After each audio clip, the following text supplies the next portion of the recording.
করবে রোশন, এদিকে মেয়ে দিব্যি ব্লগ বানাতে ছুটে যাচ্ছে শ্মশান। হঠাৎ শুনি আমার দিদা মারা গেছে আর সবাইকে যেতে হবে শ্মশানে। আমিও দেরি না করে ঝটাপট রেডি হয়ে চলে গেলাম শ্মশানে। একে দেখার পর শ্মশানবাসী একটাই কথা বলে, মৃত দিদার ব্লগ বানিয়ে মনে লেগেছে দোল, একেও এ দিদার খাটে এবার তোল। লাগছে যে আমার দিদা আমাকে ছেড়ে চলে গেছে এই দুনিয়া ছেড়ে। এতটাই খারাপ লাগছে, দিদার মরার খবর শুনে আগে মেকআপ করতে বসেছে। এতটাই কষ্ট পাচ্ছে, চোখে মুখে পুরো কষ্টের ছাপ বোঝা যাচ্ছে। এরকম কষ্ট চোখে দেখা যাচ্ছে না গাইস। এত কষ্ট কেন দিলে, এত কষ্ট কেন দিলে, এত কষ্ট কেন দিলে ঠাকুর।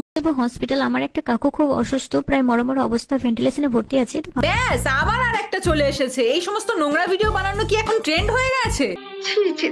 ভ্যাসলিনটা দেবো চোখের নিচের পোর্শনে, যাতে করে আমাকে দেখে মনে হয় চোখ দিয়ে জল পড়ছিল। ভেসলিন লাগিয়ে তুমি যে এই কান্নার নাটকটা করলে